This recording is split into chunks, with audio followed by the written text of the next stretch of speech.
అందరికీ నమస్కారము. పేదవాడి సొంతింటి కల తెలుగుదేశంతోనే సాధ్యం. ఒక్కొక్క ఇంటికి 4 లక్షల రూపాయలు కట్టుకోవడానికి ఎన్డీఏ ప్రభుత్వం శాంక్షన్ చేయబోతుంది. ఇది పేదలకు ఒక వరంలాగుంది. అదేవిధంగా మీడియా సోదరులకు కూడా గత వైసీపీ ప్రభుత్వం అయిపోయేసరికి ఖజానాలో ఒక చిల్లి గవ్వ కూడా లేకోకుండా ఖాళీ చేసి ఖాళీ ఖజానాన్ని పెట్టి పోయారు వైసీపీ ప్రభుత్వం వారు. అయినా కూడా తెలుగుదేశం పార్టీ చంద్రబాబు నాయుడు గారు ముఖ్యమంత్రి అయితేనే ఇచ్చిన హామీలలో 5 పథకాలకు సంబంధించి సంతకాలు చేయడం జరిగినది. అందులో భాగంగా ఒక్కొక్కటి నెరవేర్చుకుంటా ఇచ్చిన హామీలను నెరవేర్చుకుంటా వెళ్ళడం జరుగుతూ ఉంది. అందులో భాగమే పేదవాడి ఇంటి కల నెరవేరబోతుంది. గత ప్రభుత్వంలో సెంటు స్థలం మాత్రమే ఇవ్వగలిగారు.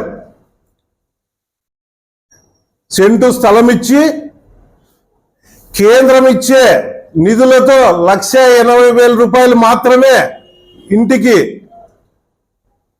ఇంటికి పెట్టుబడిగా ఇచ్చి కేంద్ర నిధులు ఇక్కడ రాష్ట్రము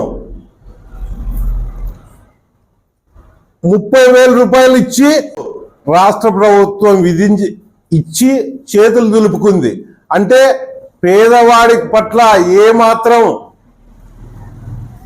వీళ్లకు కనికరం లేకోకుండా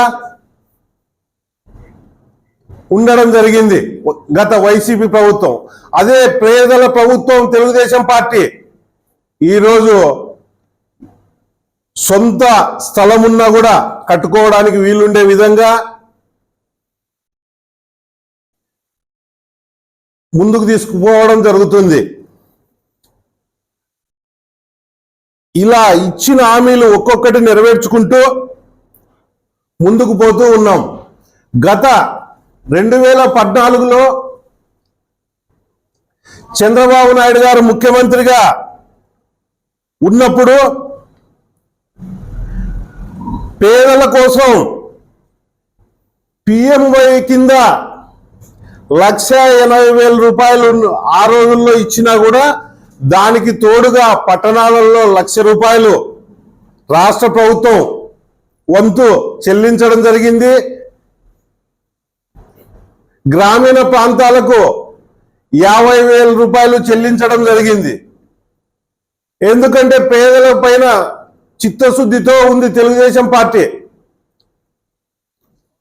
కానీ 2019 అధికారంలోకి వచ్చిన వైసీపీ ప్రభుత్వం పేదల కలలపై నీళ్లు పోసింది. ఇల్లు కట్టిస్తామని హామీ ఇచ్చి తప్పుడు హామీలు ఇచ్చి అధికారంలోకి వచ్చినాక ఏమాత్రం పట్టించుకోకుండా పై విధంగా వ్యవహరించడం జరిగింది. దాంతోపాటు కేంద్ర గృహ నిర్మాణం కోసం ఇచ్చిన 5,000 కోట్ల రూపాయలను కూడా నిధులను దారి మళ్లించి పేదల ఇళ్ల కోసం ఇచ్చిన నిధులనే దారి మళ్లించిందంటే వైసీపీ గత ప్రభుత్వం ఎంత నీచంగా ఉందో ఒక్కసారి ఆలోచించాలి.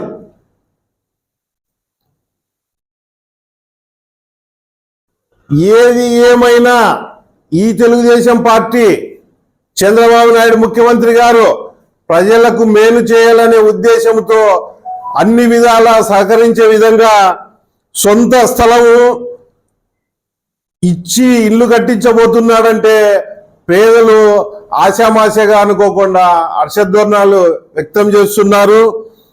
ఇళ్ల నిర్మాణంలో పేదలు ఇబ్బందులు పడకూడదని సదుద్దేశంతో ముఖ్యమంత్రి చంద్రబాబు ఈ నిర్ణయం తీసుకున్నారు. వారితో పాటు జర్నలిస్టులకు కూడా ఎన్డీఏ ప్రభుత్వం కట్టించి ఇళ్లను ఇవ్వనుంది.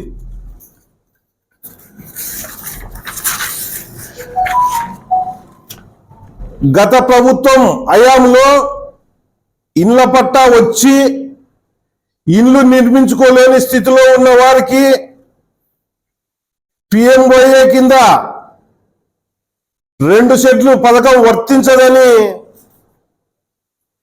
వాళ్ళు కేంద్ర ప్రభుత్వం చేసిన ఒప్పించే దిశగా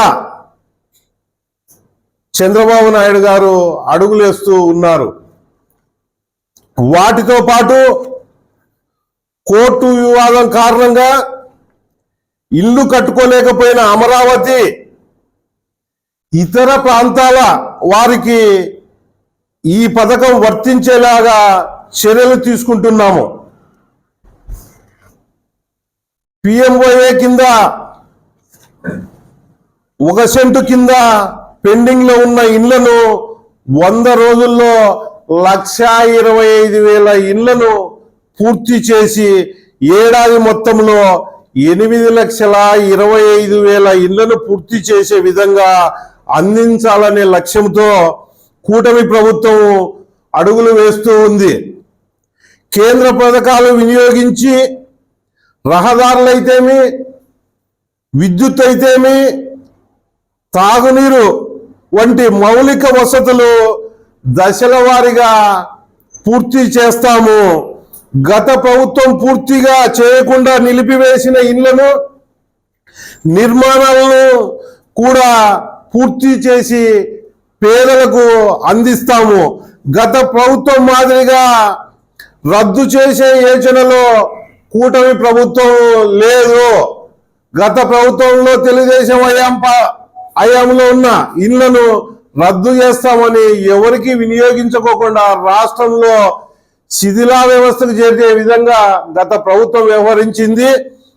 ఈ ప్రభుత్వం మాత్రం ఖచ్చితంగా పేదలకు న్యాయం జరిగే విధంగా వ్యవహరిస్తుందని కోరుకుని మనవి చేసుకుంటున్నాను. అదే విధంగా పోతే రేపు 1వ తేదీ ఆగస్టు 1వ తేదీ ఈ అనంతపూర్ పార్లమెంటు ఉన్న నియోజకవర్గాలందరికీ తెలియజేయడం ఏమంటే తెలుగుదేశం పార్టీ ఎమ్మెల్యేలు, మండల కన్వీనర్లు, పార్టీ వార్డు ఇన్ఛార్జీలు ప్రతి ఒక్కరూ రేపు పేదలకు పెన్షన్ పంపిణీ కార్యక్రమానికి హాజరయ్యి పేదలకు వాళ్ళకు సహాయ సహకారంగా అందించి వాళ్ళ ఆశీర్వాదాన్ని పొందవలసిందిగా కోరుకొనుచున్నాను.